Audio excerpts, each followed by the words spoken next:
Bonsoir à tous, c'est Rav Tov les Koulam. Bezrat Hashem, avant de commencer le cours, j'aimerais le dédicacer pour l'élévation de l'âme, l'Eloi Nishmat, Shimon Ben Esther, Bezrat Hashem, Shinishmatot Yetzroura Betzroa Chaim. C'est le père d'une famille qui m'est très chère. Et Bezrat Hashem, on prie pour que la lumière de ce cours puisse lui apporter beaucoup de mérite et qu'Hashem puisse leur envoyer la consolation Mina Shamaim.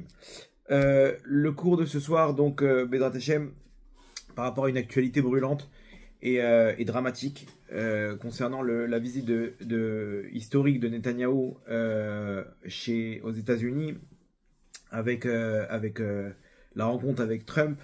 Et on voit une déclaration de Trump où il a un plan de reprendre le contrôle de la bande de Gaza, de sortir tous les Gazaouis et il parle d'un plan d'agrandir la terre d'Israël, de faire des choses que personne au monde n'aurait pu penser. Il y a encore un an, on était détesté du monde, et là d'un coup, on voit comment Akadosh Baruch Hu, il est en train de mettre en place des choses, ok. Et c'est une prophétie de nos sages. Dans le Midrash Shirachirim Rabbah Zain, il ramène que Atida Yerushalayim Leitrachev, Jérusalem va s'agrandir. Ok, la lot ad kisa kavod, et qui va monter jusqu'au trône céleste, c'est-à-dire il va s'agrandir aux 4 points cardinaux et au niveau sur le plan spirituel en hauteur. Et on voit que c'est apparemment le plan qu'il a prévu. Le plan, c'est quoi? C'est de pousser les frontières. On va étendre les frontières, ok. Et vous allez voir qu'il y a un petit message par rapport à la paracha, bien entendu, et par rapport à l'actualité. Un petit message qu'on doit prendre pour notre Neshama. Ok, pour aussi agrandir les fronts et étendre les frontières de notre Neshama.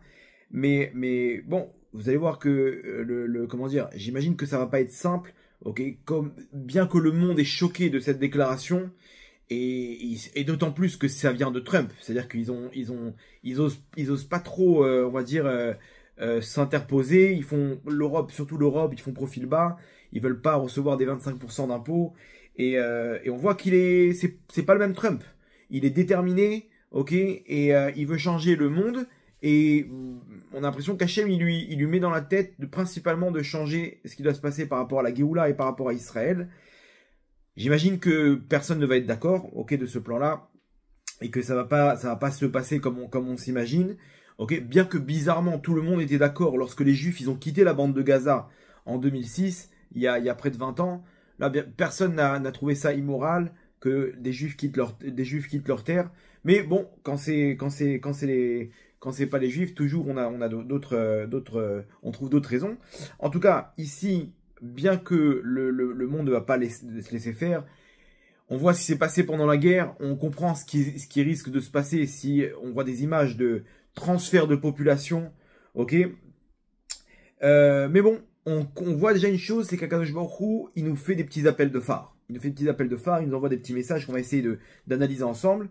Et on voit comment on passe. Si je vous avais parlé si je vous aurais raconté ce plan-là il y a 2 ans, je vous aurais raconté tout ce qui se passe actuellement au Moyen-Orient. Ok, que Trump il va revenir. Ok, alors que il y a 2 ans, il était avant sa tentative d'assassinat, il était loin dans les sondages. D'un coup, Biden il a lâché. Et Biden, il est devenu populaire parce qu'on a essayé de le tuer. Il est passé dans bas de l'échelle au sommet. Et on voit comment le Moyen-Orient a été redessiné. L'Iran, c'est devenu un lion dans le Moyen-Orient. C'est devenu un petit chaton. La Syrie, ils se sont fait aspirer. Ok, ils ont disparu du jour au lendemain. Poutine, il s'est fait aussi éjecter du jour au lendemain. Le Hamas, c'est terminé. Le Hezbollah, ils ont pris une tannée. Qu'est-ce qui se passe? Et d'un coup, là, maintenant, si je vous avais raconté ce plan de Trump, on dit, mais n'importe quoi, mais comment tu veux trouver un scénario où il n'y a plus de Gazaouis, ça y est, c'est terminé, il n'y a plus de problème, éparpillé dans le monde, c'est impensable. Et pourtant, Akadosh Baruch Hu, c'est lui qui dirige le monde. Elev Melachim Beyad Hashem, le cœur des rois est entre les mains d'Hashem. Et Akadosh Baruch Hu, il rigole de tout ce que les peuples du monde nous ont accusés, nous ont comment dire, on été la risée du monde, alors qu'on a été victime de terribles massacres du 7 octobre. Et pourtant, Akadosh Baruch Hu, il prend les commandes, et au fur et à mesure, on voit comment ceux qui étaient en haut et qui se sont moqués d'Israël, d'un coup, ils sont tout en bas. Ok, la Cour pénale internationale, pareil, tremble de peur de Trump. L'Europe, il tremble de peur. Et on voit que, bizarrement, ceux qui étaient, l'Afrique du Sud aussi, ils vont prendre très cher. Tous ceux qui étaient là en train de faire les canards, d'un coup, ils sont là en train d'essayer de trouver une petite place et de dire non, peut-être qu'on va être encore avec Israël, peut-être qu'on va...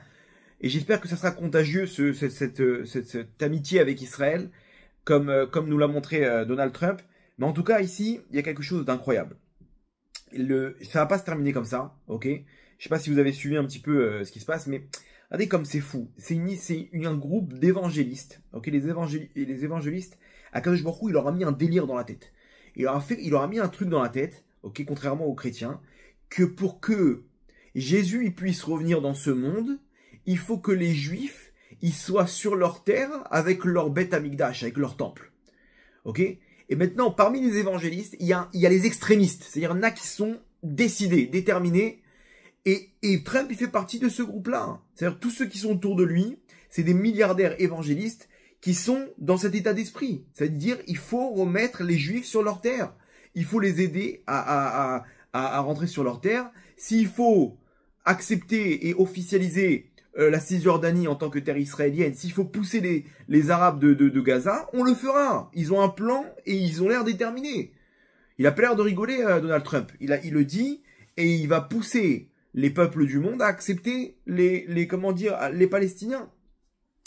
Alors, ils pourront s'opposer, pas s'opposer, mais derrière, il a de l'argent, il a des moyens et il détient le monde, par la gorge. On a vu ce qui s'est passé en Colombie quand ils n'ont pas voulu recevoir ces immigrants. Il les a menacés de 25% d'impôts, de taxes, et dans un mois, 50% de taxes. Il a pris son avion présidentiel, le président de Colombie, et il les a ramenés dans son pays. Il a dit, je suis désolé, pardon, le Canada aussi, ils ont failli prendre 25%, le Mexique pareil, le monde comprend. L'économie est fébrile, vaut mieux pas se frotter avec Trump. Et Trump, il vient, et lui-même, il garde ses frontières. Lui-même, il vient, il dit, ça suffit de distribuer de l'oseille comme ça à tout va. Ok, on arrête toutes les aides. À part Israël, où il a doublé les aides, dans le monde, il a arrêté toutes les aides. Il envoie tous les immigrants à travers les frontières. Il dit, ça suffit. Les États-Unis, ça appartient aux Américains. Il y a des immigrants qui sont pas en, ils sont illégaux, il faut les renvoyer. Il renvoie tout le monde. Il vient, il met des soldats à la frontière au Mexique, et il parle de frontières, il bloque les frontières lui-même.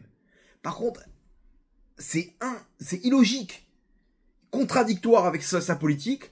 Donc lui, on a l'air il a l'air d'avoir une politique où les frontières, c'est important. Et pourtant, quand il s'agit d'Israël, il n'y a plus de frontières. Médecins sans frontières, il n'y a plus. Ok, maintenant on ouvre.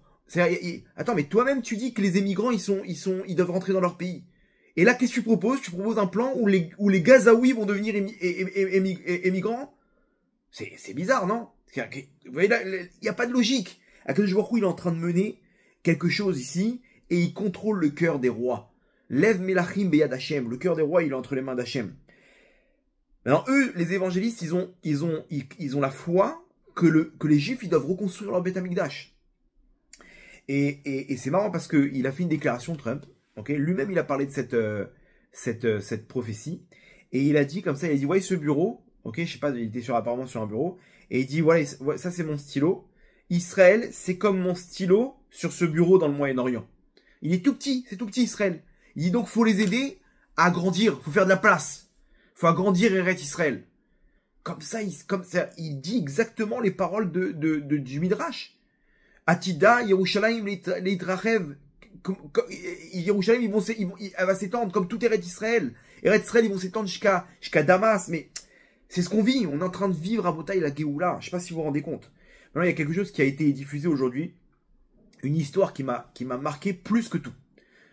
Il y a un député israélien du Likoud qui s'appelle, je crois, il s'appelle Rothman, Simcha Rothman. Il est en deuil.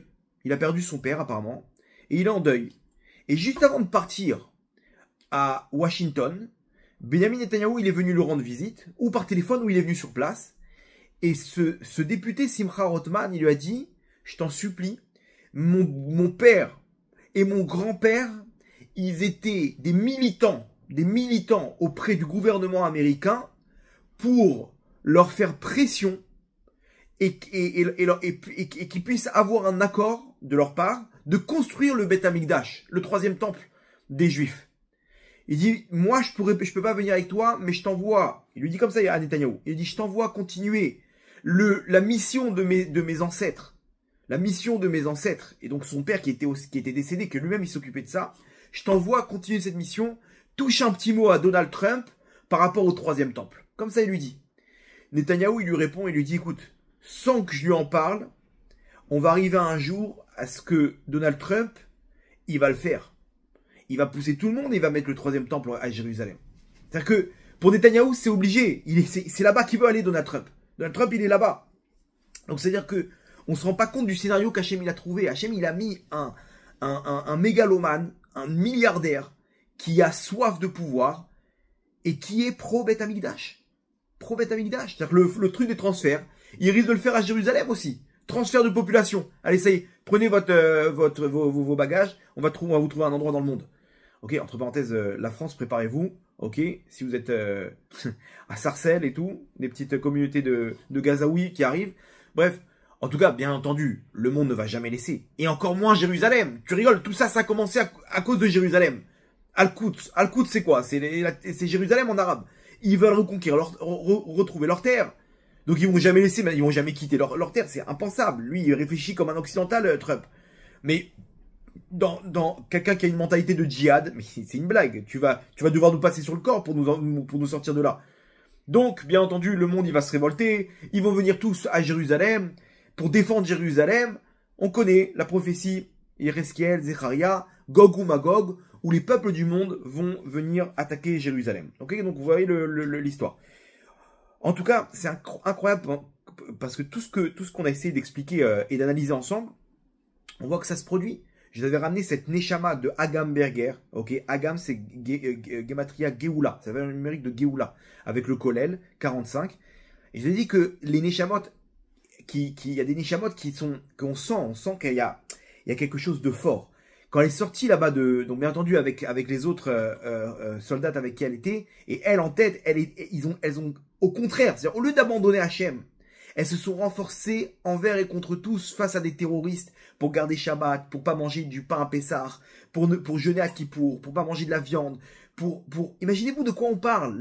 Elles ont choisi un chemin, la Emouna. Et cette même Agam Berger, lorsqu'elle est sortie, elle a dit une phrase, elle a dit Bederech Emouna Bacharti ou Bederech Emouna Shavti. C'est le chemin de la Emouna, de la foi en Hachem que j'ai choisi, et c'est avec ce chemin-là de la Emouna que je suis revenu. Et c'est exactement pareil pour l'âme Israël, Rabotai. Celui qui choisit Hachem, celui qui choisit le chemin de la foi et qui a confiance en Hachem dans sa vie, il reviendra à la Géoula. Il reviendra sur la terre d'Israël. C'est exactement ce qui se passe maintenant. Nous, on fait confiance à Hachem, on a fait tchouva, on a pris une claque. Le 7 octobre, c'était une claque. On a fait tchouva et on voit comment Akadosh Baruch Hu, il est en train de reprendre les rênes. Et celui qui monte dans le train, à ce moment-là, il aura tout gagné. Je vous ai dit, ça va être contagieux d'être un ami d'Israël. Trump en premier, il lance la mode. Vous allez voir qu'à travers le monde, de plus en plus. Bon, il y aura des faux jetons, mais de plus en plus, les gens, ils seront moins complexés d'affirmer leur amitié pour Israël. Et j'ai dit qu'à partir du moment où ces Neshamot, elles vont sortir, parce que le Hamas, ils ont une réussite terrible. Dans cette histoire, ils ont une réussite terrible que les autres pays n'ont pas eu. Et pourquoi? Parce qu'ils détiennent des étincelles. Je vous avais ramené là-bas le cours qui s'appelle Le secret des otages. Le secret des otages, un cours qui a été fait à Givat Shmuel, ça expliquait le mesure pour mesure qu'il y avait ici, qu'on a été divisé dans cette même terre du Gouche Katif, où là-bas on s'est disputé, on a sorti nos frères de cette terre, et on revient aujourd'hui, les mêmes policiers qui les ont sortis, ils reviennent pour tenter de les ressortir en tant que opération de sauvetage de ces otages, comme il y a eu plusieurs opérations, et bien entendu on est coincé, et on voit que là-bas, ça s'est passé, ça a commencé à Rafiah, la ville de Rafah, et c'est là-bas que c'est un petit clin d'œil avec les étincelles dans la Kabbale. On appelle les étincelles, elles portent le nom de Rafah, au nombre de 288 étincelles groupes d'étincelles, ok? Et quand on va sortir ces Neshamot qui correspondent aux étincelles, va commencer la Géoula du Ham Israël. Comme on le voit maintenant, ces filles, elles sortent, ok? Dont cette Adam Agamberger jeudi. Et on voit, la semaine d'après, tout commence. On rentre dans une nouvelle dimension maintenant. C'est impensable, impensable. Et il bloque l'Iran, il bloque l'Europe, et il bloque tous les comment dire, les organismes pro-palestiniens, et il envoie 1 milliard d'aides à Israël.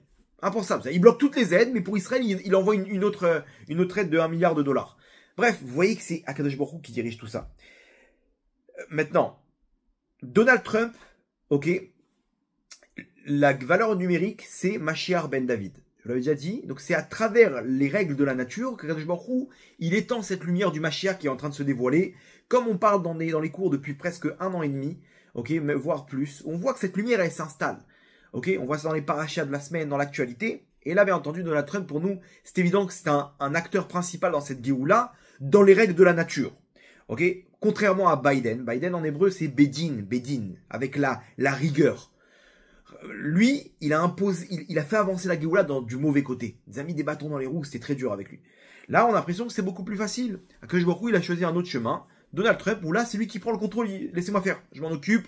Je gère le problème des pays du monde, l'argent, les Arabes, tout ça. Je m'en occupe. Vous inquiétez pas. Et il s'est tapé du poing sur la table. Donc ça, c'est Géoula Berachamim Rabotai. On est en pleine délivrance avec miséricorde. Et on voit qu'Hachem, il prend le dessus. Alors la question est, pourquoi passer par tout ça? Pourquoi passer par Donald Trump et par son administration, par les Américains?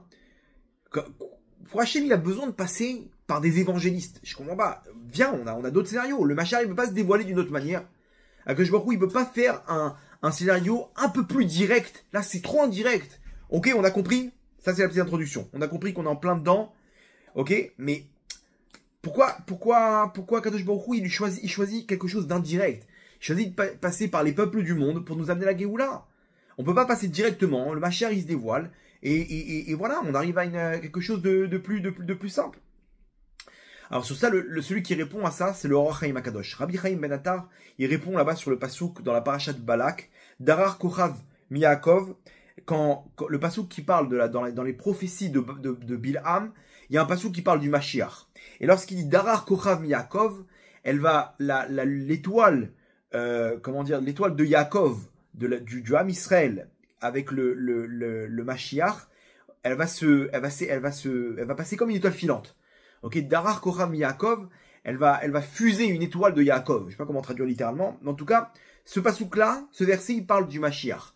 Là-bas, le Or Chaim Akadosh, il dit que si le Ham Israël, donc il parle là-bas de comment ça va se passer la délivrance du Ham Israël, et par contre, il dit si jamais on ne mérite pas, parce que la Géoula, elle peut venir à n'importe quel moment.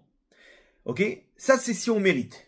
Beïta, ça s'appelle Beïta. Sinon, Achishena, elle va venir à la fin. Alors, Beïta, pardon, c'est en son temps. En son temps, c'est-à-dire qu'il y a un moment, une date donnée où la Géoula, elle doit arriver. C'est-à-dire qu'Hachem, il a un plan.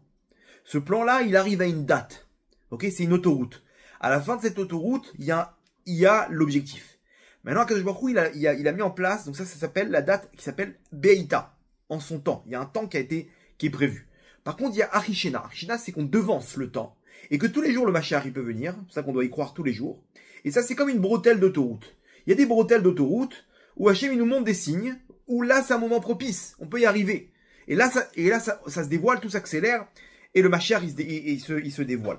Mais alors, si on ne mérite pas, ok, alors à ce moment-là, nous dit le Or Chaim Akadosh, je vous cite, donc le Biat HaMashiach qui est Kederer Akamim Baolam, comme le chemin qui va être pris et qui va être emprunté, c'est comme Akamim Baolam, comme ce qu'on connaît dans le monde.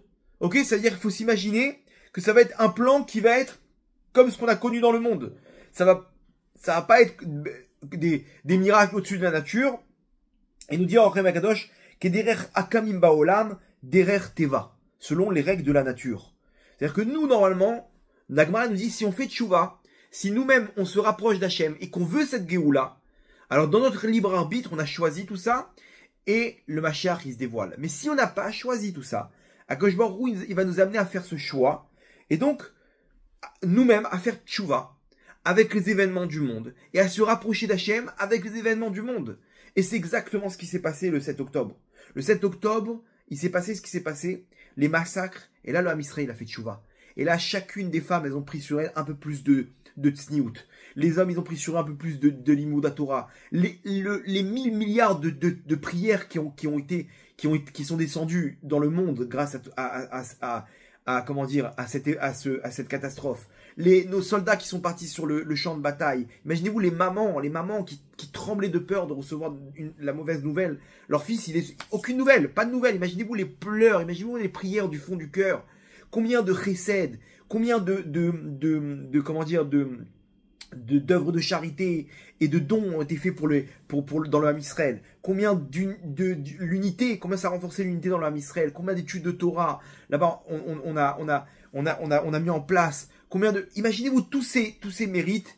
Ils ont fait bouger quelque chose dans le monde. Ils ont fait accélérer les choses dans le monde.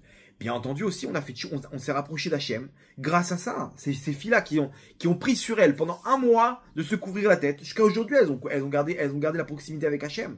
Jusqu'à aujourd'hui, elles ont gardé leur foulard. Cette Agam Berger, cette soldate qui était loin de toute famille, cette épreuve, elle a rapproché d'Hachem. Au contraire, maintenant, elle dit, c'est Hachem que j'ai découvert là-bas, et maintenant, je ne l'abandonne pas.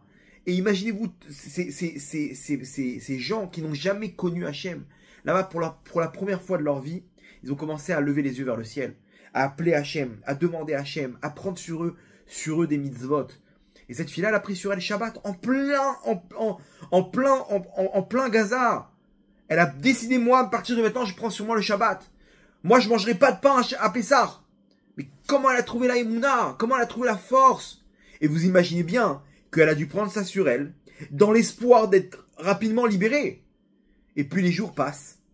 Et j'imagine qu'elle a dû se dire, allez, je prends sur moi 1 mois, 2 mois, 3 mois. Et elle a dû voir déception après déception. Et non seulement elle n'a pas abandonné Hachem, mais elle s'est renforcée encore plus. Et elle a rajouté encore et encore. Une fille qui apparemment, mais loin de toute religion, toute Torah mitzvot. Et finalement, elle a choisi le bon côté. Aujourd'hui, elle est là. Et le monde, imaginez-vous, on parle d'une fille qui a pris sur elle Shabbat. Et ça a commencé avec sa mère. Sa mère, un jour, elle a décidé d'une mitzvah de prendre le Shabbat.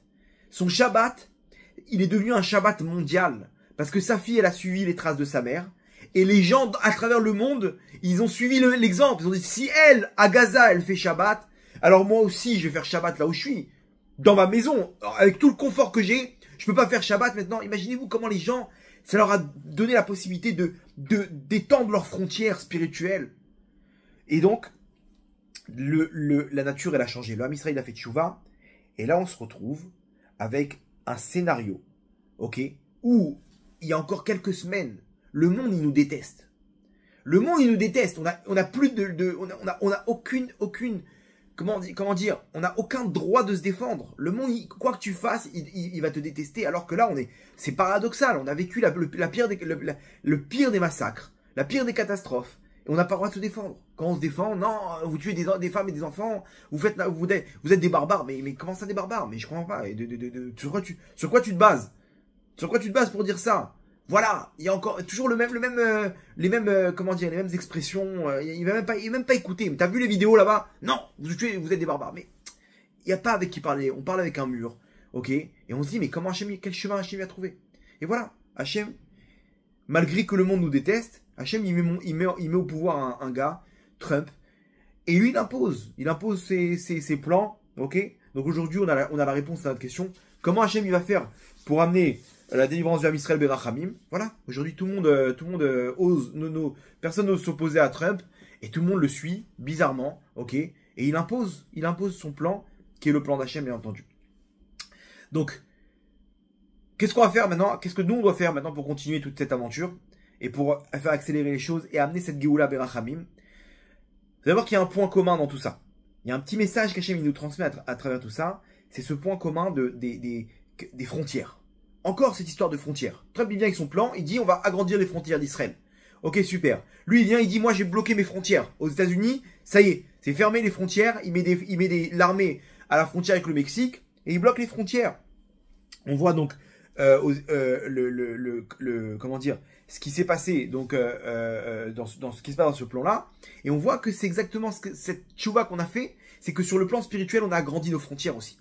Et là, on arrive à tout ce scénario, où Akadosh Baruch Hu aussi, il voit qu'on fait attention à nos frontières, donc il agrandit nos frontières aussi, et on voit ce plan incroyable et historique dans l'actualité. Alors, d'un autre côté, il y en a qui ont brisé les frontières. Ce fameux 7 octobre, ok, les frontières ont été brisées à 6h30 du matin, et d'un coup, 3000 terroristes, ok, du jour au lendemain, ils sont arrivés et ils ont brisé les frontières. On est encore sur ce même point commun, sur ce même fil conducteur, et vous allez voir qu'il y a un point, dans ce point commun-là, il y a un message intéressant qu'on va essayer de tirer pour notre vie de tous les jours, dans notre Neshama. Cette lumière, on va essayer de l'acquérir dans notre Neshama. Et bien entendu, la paracha de la semaine, l'actualité. Et voilà. Donc je vous demanderai juste, on va faire un petit voyage sympathique, d'accrocher vos ceintures. On va essayer ensemble d'analyser ce petit message. Et Bezrat Hashem, je vous ramènerai dans vos frontières, chez vous, Bezrat Hashem.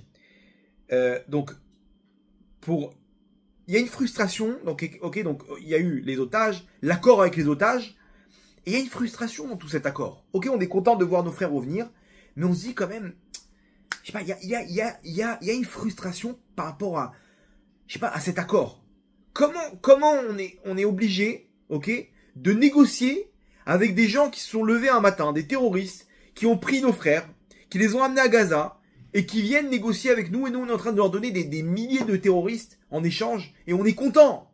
De quoi t'es content? Tu viens de leur donner ils sont levés un matin, et ils t'ont pris tes habitants, et ils te les échangent contre des terroristes. Et nous on est là, on est super contents. Cet accord ça rappelle un accord qui a été fait à l'époque de Yaakov.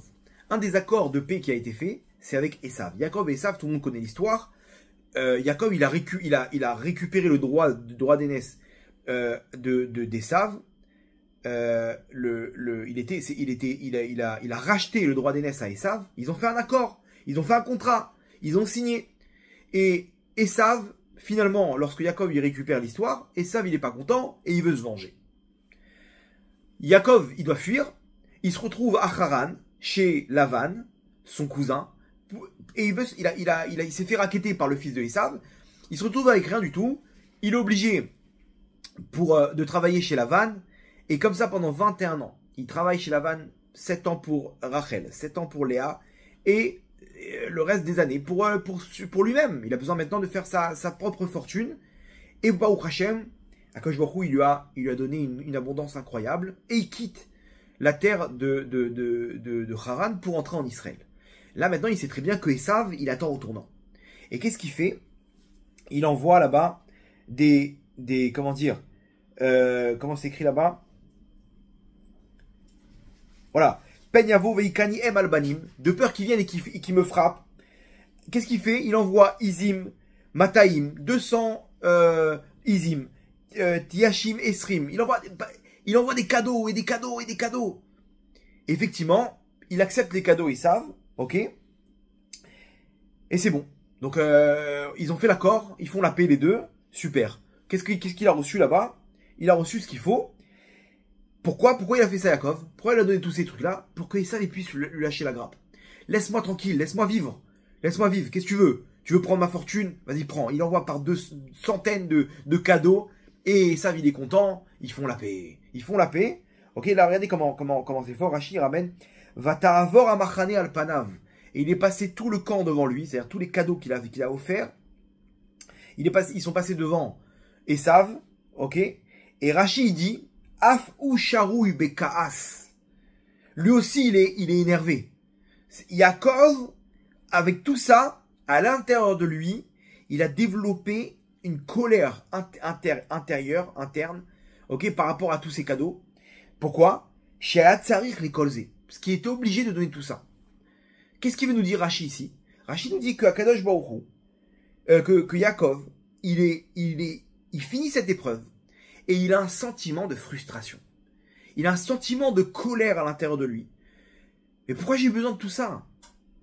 Pourquoi Shayat Sarich les Kolzé, pourquoi j'ai eu besoin de tout ça, de donner tous ces cadeaux, Alors que je comprends pas. Mais Miata Bichlal, Esav. T'es qui toi, Esav? Pour venir me récupérer, me mettre une menace, ok? De me tuer pour quelque chose que je t'ai récupéré légitimement. Je t'ai racheté ton droit d'aînesse, ok? On a fait un accord, on a fait un contrat. Toi, t'es pas d'accord avec le contrat. Tu te lèves un matin, tu décides de me tuer et je suis obligé de te donner tous ces cadeaux. C'est-à-dire que Yaakov, il se dit, mais quoi, j'ai travaillé 6 ans dans le vide. 6 ans que j'ai travaillé. Tout ça pourquoi? Pour lui donner des cadeaux pour qu'il me lâche la grappe et ça. Alors que sur le plan légitime, je suis pas hors la loi. Vous comprenez la frustration de Yaakov? Rabotai, c'est exactement ce qu'on vit. On vit exactement la même frustration. Moi, attends, mais c'est absurde. C'est absurde. Moi, j'ai des terroristes qui ont du sang sur les mains, ok, qui sont dans les prisons israéliennes. Lui, le Hamas, il se lève un matin, les mecs, ils viennent détruire mes frontières, ils récupèrent des otages, et ils me demandent maintenant de libérer les terroristes. C'est comme s'il y a quelqu'un qui vient, il me dit, attends, excuse-moi, je peux emprunter des toilettes chez toi? Il vient, il rentre chez moi, il me met dehors, et il me dit, tu veux récupérer ta maison? Il n'y a pas de problème, on négocie toi et moi. Alors combien tu t'es prêt à me racheter? Mais barre-toi de là. C'est ma maison. C'est ma maison. Pourquoi je vais négocier maintenant? C'est exactement ce qu'il a fait Yaakov. C'est exactement la même frustration qu'il a Yaakov. Et c'est exactement la même frustration de ses arrière-petits-enfants. La même chose. Un jour se lèvent des terroristes et ils viennent, ils te prennent tes habitants et ils te disent combien t'es prêt à mettre maintenant. Vas-y. Mais barre-toi de là. C'est mes frères. Mais rends-les-moi. Non, tu me donnes mes terroristes. Maintenant, aujourd'hui, il y a eu un accord d'échange de prisonniers entre la Russie et l'Ukraine. 150 prisonniers ukrainiens ont été échangés contre combien? 150 prisonniers russes. Ok? Logique. 150 contre 150. Nous, c'est non. Nous, c'est un otage contre 100 terroristes. C'est une blague. Vous avez vu? Donc, dans la joie, il y a ce petit sentiment de frustration. Ok? Où du jour au lendemain, on est comment dire, on est en train de se dire, mais attends, on est en train de négocier avec des choses qui nous appartiennent. C'est ma maison, Tzadik. C'est ma maison, mais sors de là. Ce sentiment de frustration à Botaï, il vient peut-être par rapport à un message que Baruch Hu veut nous transmettre. Peut-être mesure pour mesure. Un beau jour, à 6h30 du matin, le 7 octobre, d'un coup aussi, le Hamas, ils ont fait tomber les frontières. C'est-à-dire que cette frustration, elle apparaît à partir du moment où je suis dans les règles de Kinyanim. Kinyanim, c'est-à-dire de ce qui m'appartient. Il y a des règles dans le monde, ok?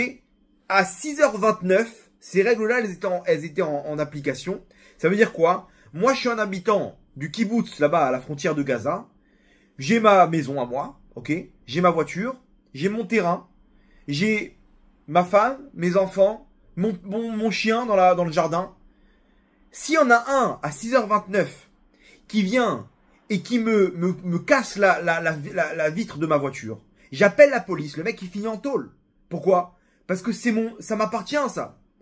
Cette voiture elle m'appartient, t'as pas le droit de m'endommager ce qui m'appartient. Il y a des règles. Tu rentres dans ma maison, ça s'appelle une infraction. T'appelles la police, le mec il finit en prison. Ok? J'ai mes propres frontières. À 6h30, tous ces principes ils sont tombés. D'un coup, non seulement il n'y a plus de maison. Attends, mais je comprends pas. Je suis inscrit sur je suis inscrit là à mon nom. Cette maison, elle m'appartient, elle a mon nom. Elle vaut 1,5 million de shekels, d'accord? Personne peut me la prendre cette maison. Ce terrain, il m'appartient. Il est inscrit en mon nom. Ça tout va bien jusqu'à le 7 octobre jusqu'à 6h29 du matin. À 6h30, à partir du moment où les terroristes, ils ont fait tomber les barrières, ils ont fait tomber les frontières, cette règle n'existe plus. T'as plus de femmes, t'as plus d'enfants, t'as plus de maison, t'as plus de voiture, t'as plus de chien, t'as plus rien. On vient, on te prend pieds nus, on te fait entrer dans une voiture, toi, ta femme, tes enfants, et c'est terminé, t'as plus de droits, t'as plus de droits. Attends, mais non, les droits de l'homme quand même. Non, ça c'est que les Israéliens qui doivent respecter les droits de l'homme. Les Syriens, les terroristes, du Hamas, ça n'existe pas. Ça c'est que pour Tzal, les droits de l'homme. Ok, c'est que eux c'est que eux qu'on amène au tribunal de La Haye. Les autres, on n'a pas besoin quoi. C'est pas intéressant, pas intéressant. En tout cas, ces règles-là, en une minute, elles ont disparu. Peut-être qu'Akadosh Baruch Hu, il a voulu nous montrer une chose. Pourquoi maintenant ces frontières, elles n'ont pas été respectées? Qu'est-ce qui leur a mis dans la tête un beau jour à ces terroristes, ok, de venir détruire une frontière?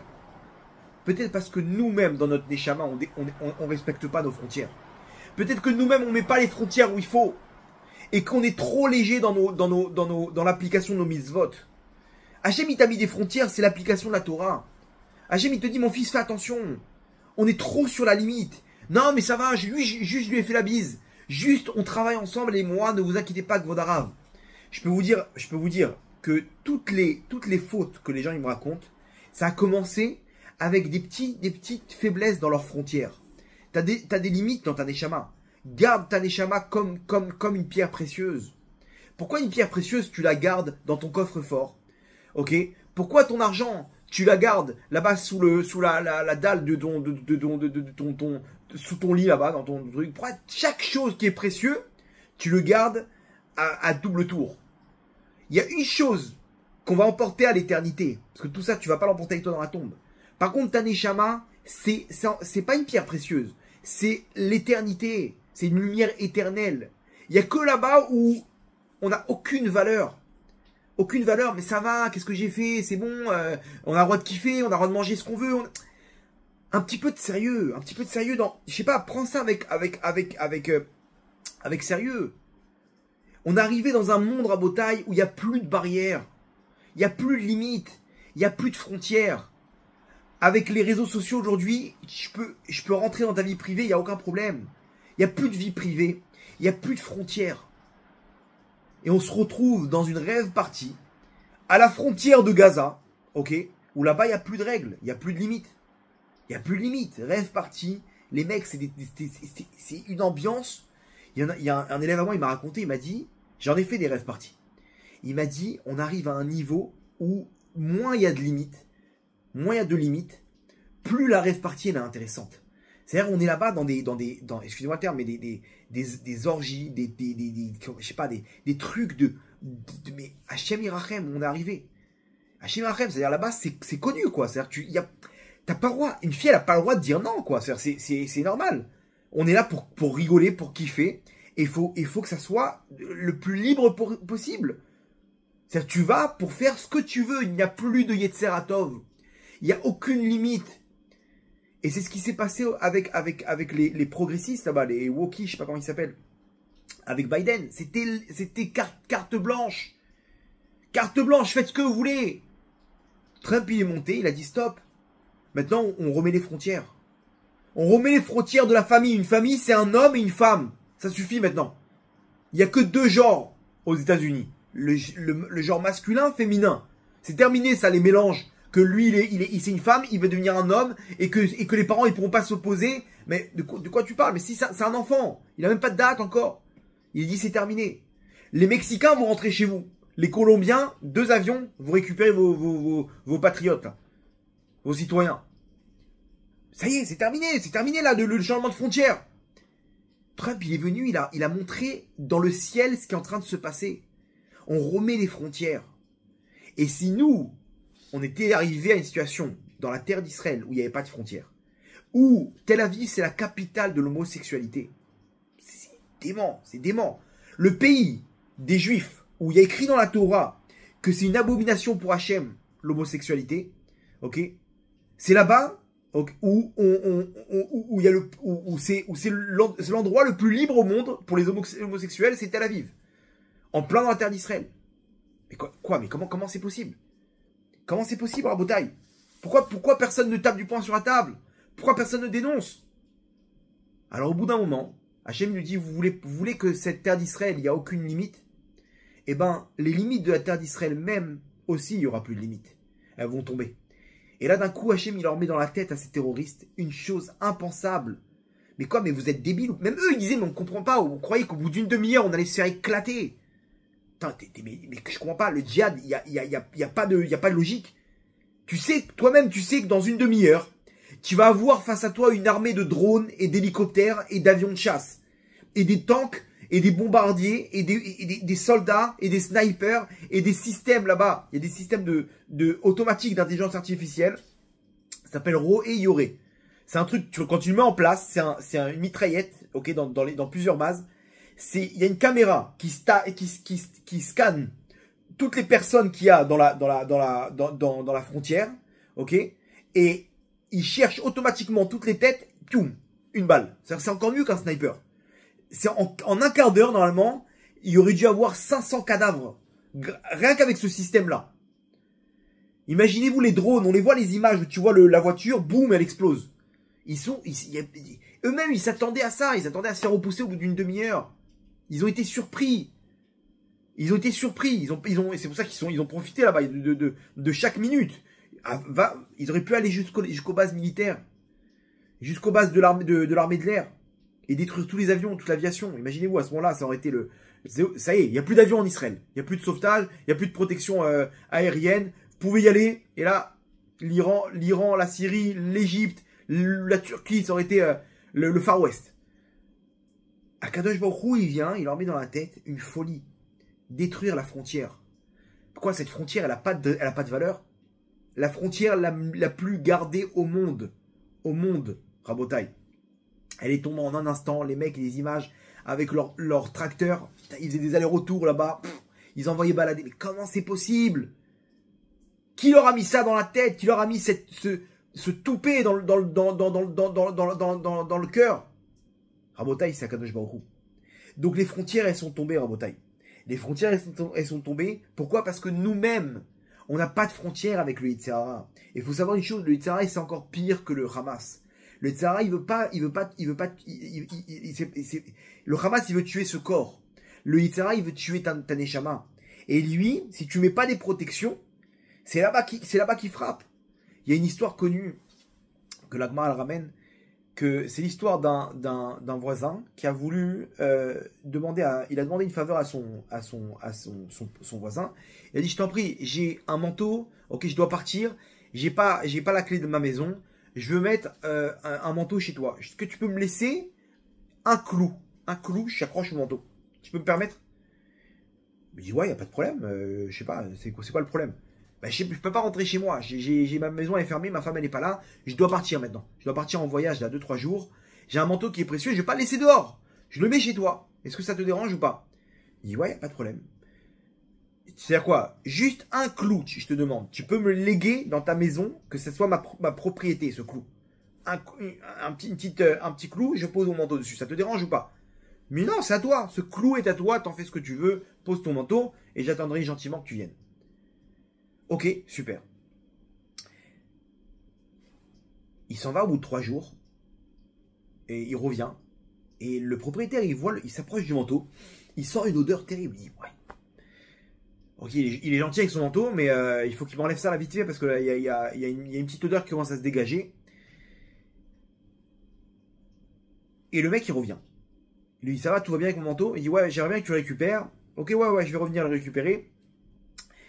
Il dit, écoute, je sais pas, il y a un truc bizarre là, il y a sûrement un truc qui va pas, mais il y a une odeur terrible. Il dit, ah bon, c'est quoi l'odeur? Il dit, bon, viens me montrer et tout. Il lui montre, il dit, ah oui, non, c'est un chat mort que j'ai laissé là-bas dans la poche intérieure. Laisse-le parce que j'ai besoin qu'il sèche pour pouvoir récupérer sa peau. Bon, ouais, j'en ai besoin, quoi. Il dit, non, mais tu peux pas laisser ça ici. Tu rigoles ou quoi? Ton chat mort, tu l'enlèves d'ici. T'es rentré maintenant, je comprends pas, prends ton manteau. Il dit, je vais le prendre. Attends, je comprends pas, t'as pas encore la clé de ta maison? Non, je sais pas, c'est un problème et tout, je reviens dans une semaine. Mais tu vas pas me laisser avec cette odeur, je t'enlève ton manteau. Et il dit, ah non, le clou il m'appartient. Te rappelle-toi, tu m'as donné la propriété du clou. Il dit, non, mais je t'ai ça pour les 3 jours. Ah, je sais pas, moi tu m'as pas donné de temps, de limite. Moi tu m'as dit, c'est bon, prends ce clou, il est à toi, t'en fais ce que tu veux. Ok? Bizarrement, regarde, il y avait des gens dans la rue, ils sont là, témoins. Si tu veux, ils m'ont mis exactement leur témoignage à l'écrit avec une signature. Donc ce clou, il m'appartient. Tu veux qu'on finisse dans un tribunal, on finira dans un tribunal. Mais t'es malade ou quoi? Mais bouge de là, j'appelle la police. Il appelle la police, le mec il vient, il vient avec son avocat, il dit regarde, Ce clou, il m'appartient. C'est ma propriété. La police, elle vient, elle réfléchit, elle vient avec l'avocat. Il y a 2 témoins qui ont signé. Écoute, si tu lui as légué, c'est à lui. On peut rien faire. Oui, mais ça sent mauvais. Mais c'est à lui. Je sais pas. Tu te débrouilles. C'est son territoire. Il fait ce qu'il veut. Mais alors quoi, je fais quoi? Bah, tu mets un masque. Tu tresses des masques du corona? Vas-y, va chercher des masques. Et comme ça, 1 semaine, 2 semaines, 3 semaines, le mec, il peut plus vivre. Ça va me dire, mais brûle-moi, je vais brûler ce manteau. Et lui, il vient avec le contrat. Il dit, attention, t'as pas le droit de toucher à mon manteau. Si tu le brûles, c'est terminé pour toi.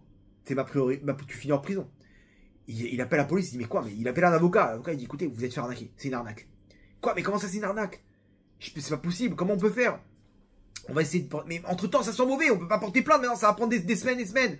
Sa femme lui dit, écoute pas bien. Je vais chez ma mère maintenant. Tu veux venir avec moi, tant mieux. Elle commence à faire la valise, les enfants, les machins. Et il dit, je suis obligé de partir. Et il part. Jusqu'à que le Tzara, il s'est installé. Il s'est installé dans la maison. Et lui, mec, il veut plus revenir. Ça y est, il remet des nouveaux trucs dans les poches du manteau là-bas. Hachem Yerachem. Et à la fin, il dit, mais qu'est-ce qu'on fait? Il dit, écoute, si tu veux, je peux te racheter ta maison. Ok, moi j'ai un petit budget. Je te rachète ta maison. Et il lui rachète la maison. Et le mec, il s'est fait sortir de sa maison pour une bouchée de pain. Comme un malpropre. Rabotaï, c'est exactement l'histoire que le Yetzirah il fait. Le Yetzirah il te dit, je veux pas te prendre ta maison. Je veux pas te prendre ta neshama. Moi, je suis pas là pour ça. Continue dans ton chemin. Moi, je veux juste un petit clou. Un petit clou pour poser mon manteau. C'est tout. Laisse-moi un petit passage, un petit endroit dans ta neshama. Un petit péché mignon. Et vous savez, Rabotaï, que c'est là-bas que ça commence. Toutes ces personnes qui sont tombées qui ont trompé leur femme, ou ces femmes qui ont trompé leur mari, ou ça commence, des histoires pareilles. Ça a commencé avec, non mais on fait rien de mal. On est en contact par rapport sur le travail. Rabotaï, pas de pitié pour le Yetzirah. Le Yetzirah, il n'aura aucune pitié pour vous. Mets ta frontière. Mets des limites. Envoie tout balader. Non mais je peux pas lui dire ça, vous rigolez, c'est ma collègue de travail. Cette collègue de travail, tu l'envoies balader, Tzadik. Pourquoi? Parce que sinon, c'est lui qui va t'envoyer balader. Il a aucune pitié. Il a aucune pitié, Rabotaï. C'est exactement ce qu'il a fait, le serpent avec Rava. Le serpent, il a comment dire, il a trouvé les arguments qu'il faut, il a fait tomber Rava. Maintenant, la Gemara, il dit, mais quoi, mais pourquoi, qu'est-ce qu'elle a fait Rava dans cette histoire? La question, elle est forte. Elle vient, il lui donne un argument bombe atomique. Adam Arishon, il a un argument bombe atomique. Le responsable, c'est le serpent. Lui doit se faire punir. Il nous a jetés dans le vide. Nos sages nous disent, c'est vrai, vous avez raison. Mais qu'est-ce qu'elle faisait au bord du vide, Rava? Hachem, il te dit, de tous les arbres, tu pourras manger. Il y en a un, t'as pas le droit de toucher. Rava, elle se balade dans tout le Gan Eden, que autour de cet arbre-là. Le Yetzirah, le serpent, quand est-ce qu'il a eu l'autorisation de les faire tomber? Parce que vous êtes sur le rebord. Vous êtes sur le rebord, donc je peux vous pousser. Mais qui t'a dit de te balader au rebord? Toi, tu te balades au rebord, tu prends un chassé par les Yetzirah et tu dis « Oh, pourquoi tu me pousses ?» Mais qu'est-ce que tu fais? Qu'est-ce que tu fais sur le rebord de la falaise? Qu'est-ce que tu fais au bord du vide? Vous comprenez, Rabotaï? Des fois, on est un peu au bord du vide. On joue trop avec le feu. Donc c'est normal, à la fin, ça brûle. Ça brûle, c'est normal. Qu'est-ce que tu t'étonnes? Là, t'es hors de contrôle, c'est normal. Mais pourquoi t'as pas fait ça avant, mon sadique? Rabotaï, c'est dans cette période de Shovavim qu'on peut se... C'est un temps propice pour bloquer les Yetzirah. Maintenant, on peut se réveiller. Maintenant, on peut faire tchouva. Et si on fait tchouva, à ce moment-là, on peut tout changer. Ok, on a mis de côté toutes les frontières et on a pris sur nous le 7 octobre. Mais là, quand je vois il nous fait un appel de phare avec les frontières. Il nous dit, regarde, c'est terminé comment dire, on fait ce qu'on veut dans la vie. Il y a des règles. Chacun y rentre chez lui. Ok, maintenant, ça se passe pendant les Tikkun Shovavim. C'est pas pour rien. Parce que maintenant, tu as la possibilité de retourner chez toi. De récupérer ta neshama. De récupérer tes étincelles. Ta tchouva, maintenant, elle n'est pas la même. C'est une tchouva où tu vas prendre sur toi quelque chose de fort pour la suite. Tu vas mettre des frontières. Mets des frontières dans ta vie. Ça y est, fais un peu de ménage. Reprends ta neshama entre les mains. Reprends l'éternité entre les mains. C'est comme ça que ça marche, Rabotaï. C'est que à ce moment-là que tu peux récupérer ta neshama. Et si tu le fais, alors d'un coup, Trump, le même qui a fixé des frontières, il vient et il annonce que pour Israël, maintenant, on repousse les frontières. Vous comprenez? Maintenant, Israël, il récupère leurs frontières. Mais mieux que ça, c'est qu'il n'y a plus de Gaza. Il n'y a plus de Gaza. Il a dit, qu'est-ce qu'il a dit? On va faire la nouvelle côte d'Azur de la mer Méditerranée. C'est-à-dire, tout le monde connaît la côte d'Azur, Cannes, Nice, tout ça, Saint-Tropez. Il dit, il annonce, imaginez-vous la blague. Vous m'aurez dit, les gens, on leur aurait raconté cette histoire il y a 2 mois, ils auraient tapé un fou rire. Gaza, ça va être la côte d'Azur, la nouvelle côte d'Azur de la mer Méditerranée. C'est-à-dire quoi? Djelabia, Khan Younes, ça va devenir Cannes, Saint-Tropez. Quel rapport? Attends, t'as pas vu les images là? C'est un champ de ruines. Rabotaï, c'est pas une blague. On est en train de le vivre. On est en train de le vivre. Akadosh Baruch Hu, il est en train de repousser les frontières d'Eretz Israël. Atida Yerushalayim Leitrachev. C'est écrit noir sur blanc, Rabotaï, c'est en train de se réaliser. Pourquoi? Parce que on a fait tomber les frontières. On a pris l'élément qui a brisé nos frontières, qui nous a enlevé tout ce qui nous appartient. Ok? Toute notre notion de frontière dans ce monde-là. Parce que nous-mêmes, on a fait tomber les frontières. Nous-mêmes, on a fait tomber les frontières, dont les frontières, elles sont tombées chez nous. On a fait tchouva. On s'est rapproché d'Hachem. On a pris sur nous des nouvelles frontières.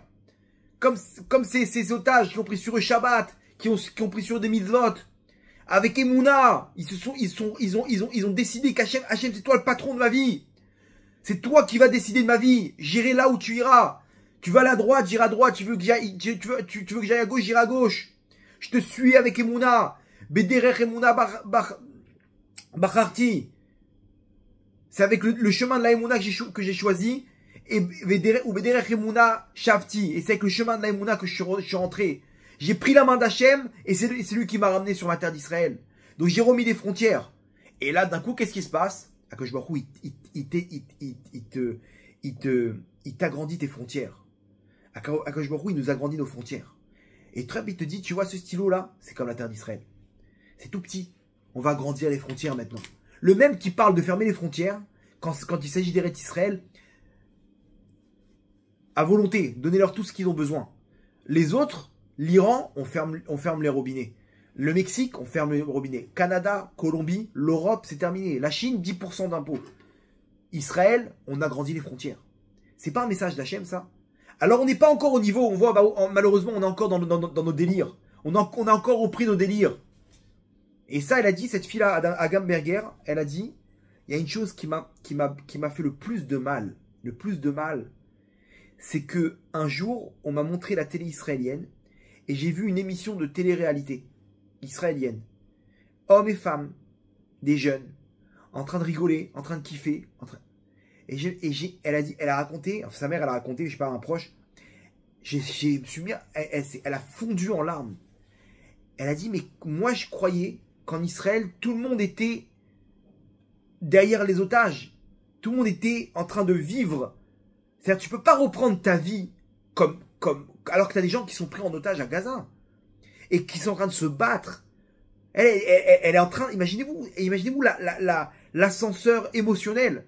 Tu es là, tu es en train de te battre pour te rapprocher d'Hachem. Parce que tu as compris pourquoi tu as été pris en otage.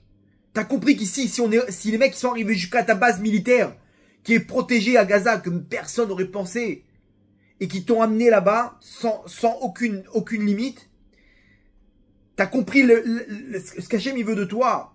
Donc elle a pris sur elle des choses. Mais elle se rend compte qu'en Israël, ils sont encore à côté de leur pompe. Ils sont encore là, autour d'une piscine, en train de danser, chanter avec de la musique. Ouais! Putain, mais la vie, elle a repris son cours. Les délires, ils ont repris leur cours. Ça y est, tout repart à zéro. Alors que nous, on est là en train de se battre et eux, ils en ont rien à battre des otages. Ils sont repartis dans les mêmes bêtises. Ça l'a marqué. Ça l'a marqué de dire, mais comment, moi j'étais sûr que, je sais pas, tu peux pas faire des ambiances télé-réalité alors que t'as des otages qui sont là, qui sont de l'autre côté. Alors bien sûr, la gauche, elle a pris les otages sur, non, il faut libérer les otages, mais d'un autre côté, ils continuent avec leur délire de Touma. Vous comprenez? Donc, on mérite pas qu'Akadosh Baruch Hu, il se dévoile directement. Donc, il passe par Trump, comme nous dit l'Or Chaim Akadosh. Il nous dit que Israël loïskou, si on mérite pas, alors le Mashiach il va se dévoiler qui est derer akamim baolam, comme les plans qui se mettent en place dans le monde habituellement, comme les plans qu'on a connus avec Balfour, avec l'ONU la résolution de l'ONU du plan de partage de la terre d'Israël, qui est derer akamim baolam, derer teva, selon les règles de la nature. Ok, donc quoi? On va prendre l'homme le plus puissant au monde et il va venir dire voilà, on va ramener Mashiach. Il y a un problème là, il y a quelqu'un qui a un problème? Ok, il y a quelqu'un qui veut des taxes?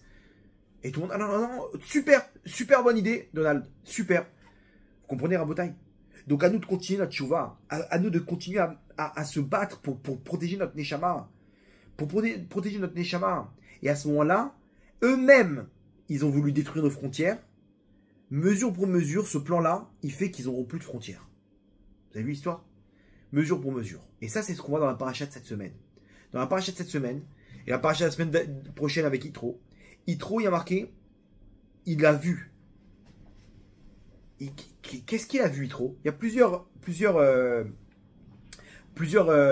avis dans l'histoire.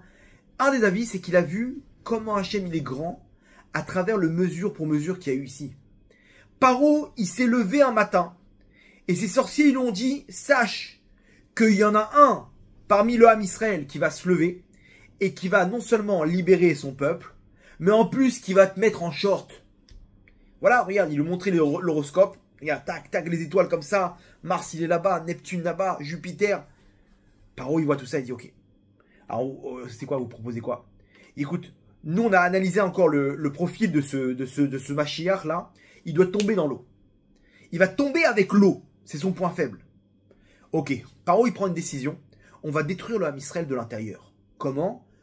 Kol Aben Ayelod, tous les premiers-nés, tous les garçons qui vont naître, El Ayeor Tashlichu, vous le jetterez dans le Nil. Dans l'eau. C'est-à-dire que l'eau, eh ben maintenant on va le prendre, le premier-né là. Il n'est pas encore né, hein, selon des étoiles. Très bien. On va le prendre, on va le jeter à l'eau. Myriam, qu'est-ce qu'elle fait? Elle prend son petit frère Moshe et elle le jette à l'eau aussi, dans la petite teva qu'ils lui ont fait là, et ils l'ont mis dans l'eau, et Moshe maintenant, il tombe dans l'eau, comme les autres, sauf que lui, il est au-dessus de l'eau. Là, les sorciers, ils voient, oh, ok, bingo, c'est bon, on l'a eu. On vient de voir qu'il a été jeté à l'eau. L'eau, elle le domine, regarde, parce que l'étoile de Vénus qui représente l'eau, elle est au-dessus de l'étoile d'Israël qui est représentée par... Ils font le bilan. Paro, il est tranquille. Mais ce qu'il ne sait pas, c'est que sa fille, au même moment, elle récupère Moshe. Et elle adopte ce petit garçon. Et elle le fait grandir sur les genoux de son père. Papy, regarde comme il est beau, Moshe. Paro, il regarde Moshe. Oh, il est trop mignon. Oh là là, il lui prend les joues comme ça. Et lui, il pensait non seulement qu'il avait détruit le Ham Israël, c'est bon, maintenant ils vont rester à vie. Là maintenant, la seule porte de secours qu'ils avaient le Ham Israël, c'est terminé. C'est terminé. On les a coulés dans l'eau. Voilà. Paro, il sait pas que chez lui, il est en train de grandir. C'est Akadosh Baruch Hu, il est en train de lui mettre dans sa face. Dans sa face, en pleine face. Il lui fait grandir le Mashiach. Tant qu'il est caché maintenant, il a été élevé comme Mougli, il a été élevé par des loups-garous, par des loups. Non, c'est Paro lui-même qui le nourrit, qui le loge, qui nourrit logé blanchi sous les frais de Paro. Comprenez, Akadosh Baruch Hu lève Melachim Beyad Hashem, Akadosh Baruch Hu, il dirige le monde. Et il te prend même l'homme le plus puissant au monde, et c'est lui qui va faire amener le Mashiach. C'est Paro qui fait amener Moshe Rabbeinu. C'est comment dire, c'est le comble. Mais pire que ça, c'est que Akadosh Baruch Hu, il trouve là-bas un stratagème pour les rentrer sous l'eau. Et ce que tu as fait Paro, non seulement tu as fait grandir Moshe, le Mashiach, mais il va te libérer le Ham Israël. Quand bien même, malgré tout ton plan, ok? Et en plus, quand tu vas vouloir les récupérer, tu vas te retrouver sous l'eau. Avec la même eau que tu as utilisée pour détruire le Ham Israël, c'est cette eau-là qui va te détruire. Yitro, il a vu ça, il a dit stop, ok? Elle ou la rabanoute, je veux me convertir. Je peux pas, là c'est fort, là c'est trop fort. Je veux connaître ce Dieu. Maintenant pas avec, je veux pas le bas de gamme là, cette mitzvot là, des noirs. Tu me donnes pas le petit, comment dire, vous savez, des fois sur internet on achète un truc, 1,90€, t'as le petit pack Edge, comme ça, avec les trucs, un mois gratuit, 3 semaines. Moi, je veux le truc à $200, $299, je veux la totale. Ok? Je veux les 613 000 votes. Donc, Yitro, il décide. Une des raisons, c'est ça. C'est mais comment Hachem, il les a accompagnés? Non seulement, t'as voulu faire du mal au Ham Israël, t'as pas réussi, et on te fait grandir le Mashiach sous tes yeux, et en plus, c'est ce que t'as utilisé pour les détruire qui se retourne contre toi. C'est incroyable. C'est incroyable. C'est la preuve que Dieu, il dirige ce monde-là. Donc, j'ai envie de faire partie de ce peuple. J'ai envie moi aussi d'être VIP avec ce Dieu non seulement qui me protège, mais en plus qui me montre combien celui qui veut me faire du mal, tout ce qu'il utilise comme arme, elle se retourne contre lui. Et c'est ce qu'ils ont fait. Ils ont fait tomber les frontières, le Hamas, et ils ont perdu leurs frontières. Ce qu'ils ont fait, eh ben, en fait, ils auraient pu avoir un État palestinien. C'est terminé cette histoire. Ça, ils peuvent le mettre à la poubelle. Ok, c'est ce qu'ils auraient pu négocier, l'Arabie Saoudite, avec une normalisation avec Israël. Ils auraient pu négocier un État palestinien. Alors quand, comment, machin, etc. Ça aurait pris le temps que ça aurait pris, mais il y avait une chance. Maintenant, tu veux laisser un État à ces gens-là qui peuvent demain te faire un tunnel sous ta maison. Bah, ça y est, vous avez vu ce qui s'est passé le 7 octobre, c'est terminé. C'est terminé. Là, on était hésitant, maintenant on est sûr. Et ils ont posé la question à Trump. Il a dit non, les choses ont changé, c'est terminé. Ouais, mais l'Arabie Saoudite, ils vont accepter. Ouais, mais l'Égypte, comment ils vont faire pour récupérer? Ils accepteront. Ne vous inquiétez pas. Et la Jordanie? Oui, bien sûr. Ne vous inquiétez pas. Ne vous inquiétez pas. C'est où ils acceptent, où ils tombent. Où ils tombent. Je leur bloque le robinet, ok? Et c'est des pays, il y a déjà eu des révolutions là-bas, en Égypte, ok? La Jordanie, ils tremblent de peur, Abdallah. Il tremble de peur que ce qui s'est passé en Syrie, ça se passe chez lui. Il sait que là-bas, il n'y a pas de problème. Si tu veux notre aide, dis-nous. Si tu veux pas, on te ferme le robinet. Et demain, tu vas te retrouver à payer les taxes, comme tout le monde, à 50%. Ok, comme la Colombie, elle aurait dû payer. Et à ce moment-là, il n'y a plus de quoi manger. Les mecs, ils se révoltent. Ils se révoltent. Qu'est-ce que tu fais? Vous comprenez? Ça, c'est exactement pareil. Le Hamas, ils ont détruit la frontière. Cette frontière-là, elle se retourne contre eux. Maintenant, ils perdent leur frontière. C'est exactement ce qui se passe à Rabotaï actuellement. Donc, bon, pareil, l'actualité, la paracha de la semaine. Et comme ça, Yitro, il a emporté. Donc, Rabotaï, venez, on redevient des êtres humains. Ça suffit de devenir des animaux sans frontières, sans limite. Sans limite. Je sais pas, un lion, il veut... Le jour, on m'a raconté que les lions, c'est la loi du plus fort. C'est-à-dire que s'il voit une femelle qui est intéressante, une lionne, il va venir et il va récupérer tout le troupeau là, toute la bande. Comment? Il va se taper avec le lion, il va le massacrer, ou il le tue, ou il l'exile. Et il récupère tout le monde. Il a récupéré le harem des lionnes. Mais t'as pas de règle. Une vache, elle veut manger. Elle avance, mais elle va tout casser sur son passage pour pouvoir brouter. Attends, mais fais attention, là, t'as marché sur mes lunettes. Il n'y a pas de règle. Les animaux, c'est la loi de la jungle, leur bataille. Non, les êtres humains. Alors les animaux, l'avantage c'est quoi? Vous savez que l'éléphant, dans la Gemara Brachot a dit que l'origine de l'éléphant c'est quoi? C'est des êtres humains qui étaient à la tour de Babel. Akadosh Baruch Hu, il leur a changé pour certains leur langue, mais pour les chefs, les dirigeants là-bas, Akadosh Baruch Hu, il les a transformés en singes et en éléphants. C'est-à-dire que les éléphants, c'est des animaux qui étaient à l'origine transformés, c'était des hommes qui sont transformés en singes et en éléphants. D'accord?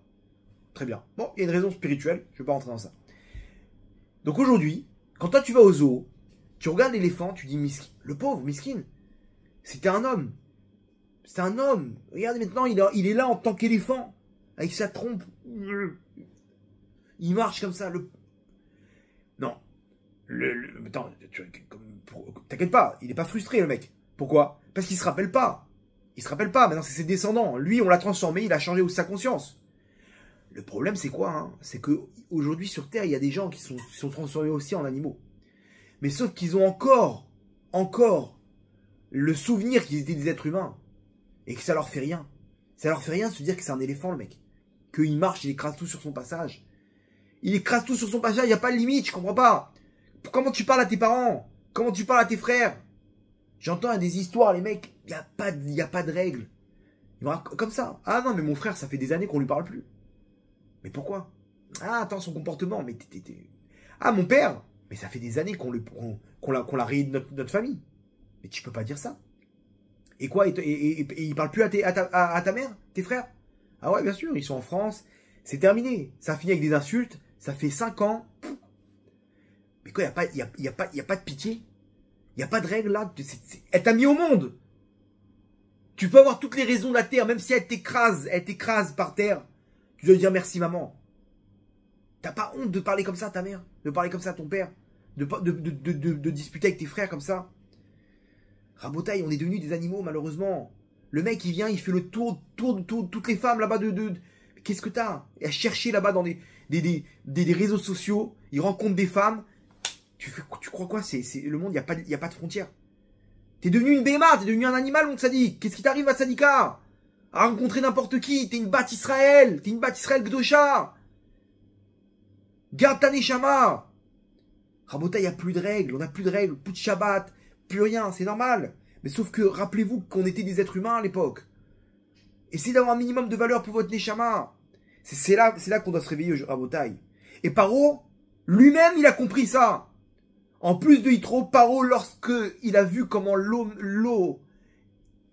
qu'il a utilisée pour détruire le Mashiach, pour détruire l'âme Israël, elle est en train de le noyer.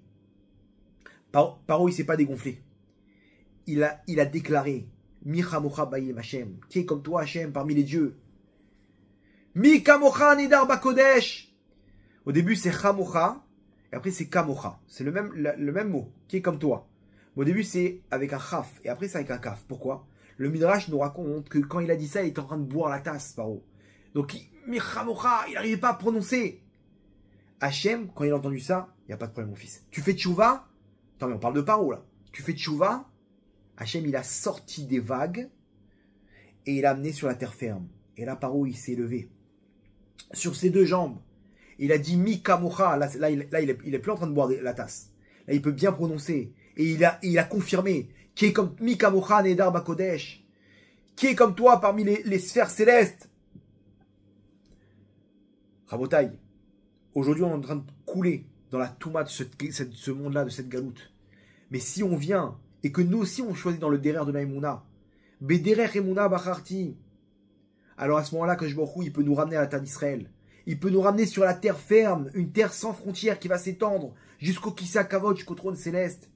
Jusqu'à notre Neshama, si on fait tchouva nous aussi, qu'on sort des vagues de ce monde, des vagues, des fautes, encore des vagues, et encore on tombe, et on se noie. Mais c'est entre nos mains, Rabotaï, on peut choisir, je veux être un être humain, je veux être un ben Israël, je veux faire tchouva. Tu choisis le chemin de la Emouna, n'aie peur de personne, fais ton Shabbat, habille-toi de Sanoua, Matzadika, n'aie peur de personne. Parce que là, tu as choisi le chemin de la Emouna, et là, tu vas t'en sortir. C'est ce qu'il a fait Paro lui-même, il a compris. Raboutaï, n'attendons pas que le monde se retourne contre nous. Parce que vous croyez quoi? Ce qui s'est passé après tout ça dans le monde, ok, l'antisémitisme qui a dépassé tous les records.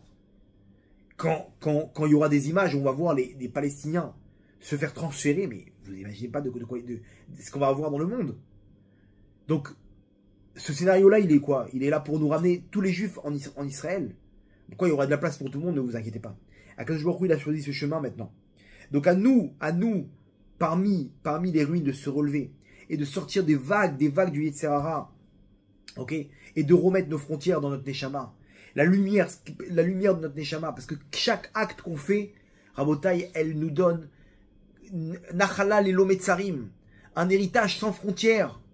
Celui qui garde le Shabbat sur lui, celui qui garde le Shabbat, il va mériter un héritage sans frontières. Il n'y a plus de règles. Quand tu mets tes frontières, ok, maintenant moi je mets mes limites. À partir de maintenant, je touche plus à mon téléphone le Shabbat. À partir de maintenant, il y a des règles. De tel moment à tel moment, je n'existe plus sur Terre. Je fais Shabbat. À partir de maintenant, c'est terminé. Je me couvre la tête. Tu mets des frontières. Tu prends des décisions. Tu surfes sur cette lumière qui est en train de descendre sur Terre. Alors de quoi tu mérites? Nachala lelo metzarim, un héritage sans limite. Comprenez? Quand tu mets des limites, au début c'est dur. Mais après, tu te connectes avec ta spiritualité et là, il n'y a plus de frontières. Tu es avec l'éternité. L'éternité, ça y est, tu vas atteindre l'éternité. L'éternité, il n'y a plus de frontières. Mais sinon, c'est l'inverse. Celui qui était sans frontières dans ce monde-là, sans limite, eh ben, il finit au Kafakela. Kafakela, c'est quoi? Il est limité parce qu'il a connu dans ce monde-là. Et il est attiré par ce qu'il a connu. Tu as créé quoi? Des désirs dans ce monde-là de courir derrière des femmes. Et ben quand tu quittes ce monde, ta Neshama, elle cherche des femmes. Sauf qu'il n'y a plus de corps, il n'y a plus de femmes, il n'y a plus rien. Et donc, imaginez-vous la détresse de la Neshama qui se sent frustrée par ses désirs qui sont plus matérialisables. Vous comprenez? Ça, c'est Kafakela Rabotai. L'inverse, c'est Tzror HaChaim. Tzror HaChaim, c'est ancré dans comment dire, la vie éternelle, ancré dans Hachem, qu'on appelle Tzror HaChaim. Donc Rabotai, un petit effort. Des fois, là, on se bat pour sortir la tête de l'eau et on choisit le chemin d'Hachem, la Emouna, par rapport aux mitzvot. On fait tchouva, on dit Hachem, je rentre à la maison. C'est toi que j'ai choisi, Hachem. Et là, à ce moment-là, on va nous aussi se lever et dire Mika Mocha Nedar Bakodesh. Mika Mocha Baïlim Hachem, Mika Mocha Nedar Bakodesh. On va voir tout ce qu'on a fait pour Hachem se matérialiser devant nos yeux. Toutes ces millénaires de galout Rabotai, devant nos yeux, on va voir comment Akadosh Baruch Hu, il nous redonne sa terre d'Israël, Bet Amikdash, avec la Geoula Berachamim, Bezrat Hachem. On va finir avec une petite histoire. Rabbi Noam Elimelech Milizansk à la Vachalom, c'était un talmide du Maggid Mizrich, qui était un talmide du Baal Shem Tov. Un immense tzaddik. Et il était avec ses élèves. Et ils ont entendu dire qu'il y avait un mariage d'un orphelin qui avait ni parents, ni frères et sœurs, qui n'avait pas beaucoup d'amis. Et dans ce mariage, il y avait presque personne. Ils ont loué une petite salle. Ils voulaient se marier, ils ne savaient pas quoi faire. Et Rabbi Noam Elimelech Milizansk, il leur dit à ses élèves, aujourd'hui on a une mission, on va à tel endroit. Ils ont pris leur charrette et ils ont fait le voyage et ils sont arrivés dans un endroit où ils voient là-bas deux mariés avec les beaux-parents, avec les parents de la Kala et quelques invités et le Rav. Et voilà, ils essayent de mettre en place un petit fiançailles. Rabbi Noam Elimelech, il rentre et il dit, Rabotai, vous cherchez sûrement des invités pour le mariage, vous cherchez à mettre en place le mariage. À partir de maintenant, on prend les rênes du mariage. Ok? Si vous avez du mal si vous savez pas comment vous allez vous marier, ça va se passer ce soir. Ok? On va inviter tout le village et vous inquiétez pas, on va se mettre à la cuisine, on va acheter ce qu'il faut acheter et voilà. Il vient, il attrape l'oncle adoptif du Khatan. Il lui dit, j'imagine que tu dois te poser la question comment on va payer tout ça. Il lui sort une bourse d'argent, de pièces d'or. Il dit, tiens, dis ça à personne, ok? Occupe-toi de faire ce qu'il faut faire. Ce soir, c'est le mariage. Et voilà l'argent. Il dit, mais attends, mais toute ma vie, j'ai essayé de mettre de côté pour leur faire un minimum. Il dit, t'inquiète pas, là, c'est grandiose. Il voit ses pièces.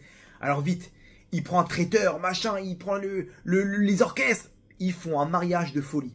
Un repas royal. Les mariés, ils sont choqués. Ils disent, mais comment Hachem nous a amené cet ange sur terre, ce Rav qui vient et qui étale comme ça son... Baruch Hachem, ils font leur mariage et ils dansent, le Rav avec ses élèves, et ils les prennent, et une soirée incroyable. Tout le monde était invité, une soirée inoubliable. Le Rav, il vient, il fait un petit Dvar Torah, et à la fin, il dit, maintenant, on passe au cadeau.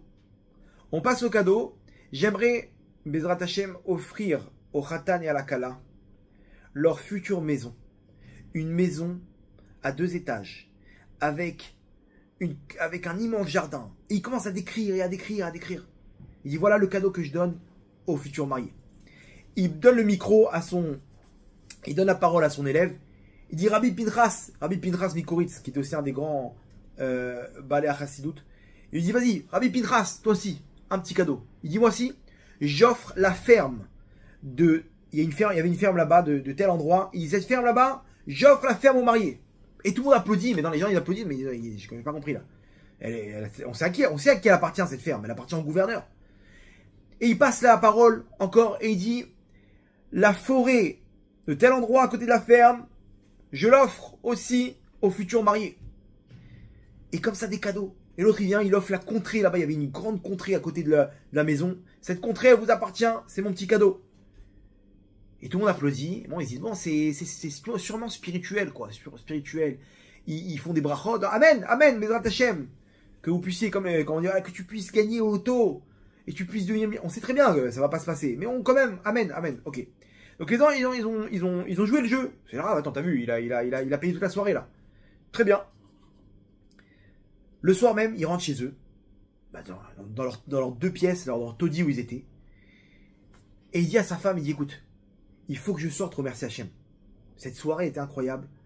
Je veux juste, dans la forêt, dans cette forêt-là, j'ai pleuré à Hachem les larmes de mon corps pour supplier Hachem de m'aider, de trouver ma femme d'abord, et de pouvoir me marier, de pouvoir avoir la possibilité de me marier. Et voilà, là, tout s'est réalisé. Donc je t'en prie, laisse-moi un quart d'heure. Je fais un petit tour, je remercie Hachem. Et sa femme dit, bien sûr, on a le temps et tout, vas-y, sors, fais ce que tu as à faire. Il part. Et d'un coup, il entend des cris. Il arrive en courant, il dit, il y a quelqu'un qui est en danger. Et il voit un gars en train de couler dans un genre de sable mouvant.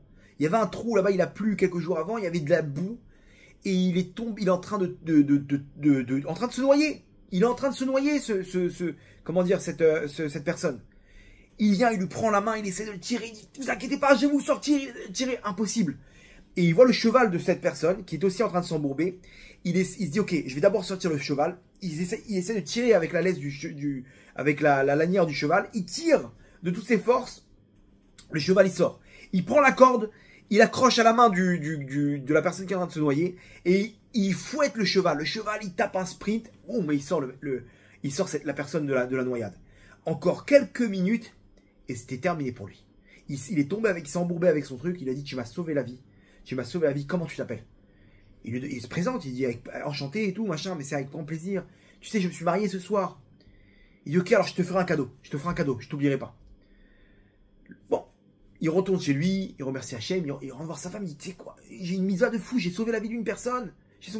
Waouh, quelle soirée, incroyable. Et bon, le lendemain, ils se réveillent, ils entendent taper à la porte. Des soldats. Soldats, tout va bien, on peut vous aider? Il dit, telle personne, il dit, c'est moi, qu'est-ce que vous devez nous suivre? Il dit, mais comment ça? Non, vous inquiétez pas, vous êtes convoqué par le gouverneur. Convoqué par le gouverneur? Ok. Tout va bien, mais ça n'a pas l'air grave, suivez-nous. Ok, il dit à sa femme, viens, on est invité là. Bon, ils arrivent chez le gouverneur, et ils voient la personne qui l'a sauvé. Il dit merci, et ils voient les parents en pleurs. Merci, vous avez sauvé notre fils. On ne pourra jamais vous remercier. Vous êtes nos invités. On a appris que vous êtes mariés hier soir, on veut vous offrir un cadeau. Et les parents, ils viennent, et ils prennent la parole. Alors eux, ils disent, bon, on sait très bien, vous mangez pas tout ça, vous êtes juifs et tout. Ils ont pris la parole, les parents, ils disent, voilà, on va vous offrir un cadeau. Toute cette contrée-là, elle nous appartient. Ok? Là où vous habitez, cette forêt maintenant, on veut vous la donner. Cette forêt où vous avez sauvé mon fils, on veut vous la donner. La maison, on a une maison là-bas, juste derrière la forêt, avec un jardin comme ça et comme ça. Et bien maintenant, je vous en supplie, on veut vous la donner, vous habitez là-bas. Mais c'est pas terminé. La maman, elle prend la parole, elle dit, la contrée qui a juste derrière la maison, je t'en prie, donne-leur aussi. Avec la ferme, tu sais quoi, avec la ferme, ça c'est mon cadeau, la ferme c'est mon cadeau. Et tous les cadeaux que Rabbi Noam Elimelech et ses élèves ils ont offerts, le même scénario il s'est produit. C'est-à-dire que le Rav il avait vu Beroua Hakodesh exactement l'histoire. Mais cette histoire elle est passée comment? Elle est passée par un sauvetage. Par un sauvetage où il a sorti cette personne de la boue. Il a sorti, il s'est battu pour la sortir. Et à ce moment-là, il a reçu tous ses cadeaux. Du petit taudis de 2 pièces qu'il avait, il s'est retrouvé avec un palace, avec une contrée, avec un héritage sans frontières. Avec une forêt, avec une ferme, avec des menus gros bétail. Mais pourquoi tous ces cadeaux? Parce que tu l'as sauvé. Rabotai, à nous de sauver notre nefesh. À nous de sortir notre neshama de la boue, du sable mouvant de cette galoute dans laquelle elle se trouve. Il faut se battre. Il faut la sortir de toutes nos forces. Et à ce moment-là, on va recevoir nous aussi des cadeaux d'Hachem. Hachem, il va nous agrandir nos frontières. Il va étendre nos frontières spirituelles. Et on va mériter dans ce monde-là et dans le monde futur un héritage sans frontières. Donc, Yiratson, que les événements de la Géoula, ils puissent être des Rachamim Gdolim, Baruch Adonai Leolam, Amen, Amen.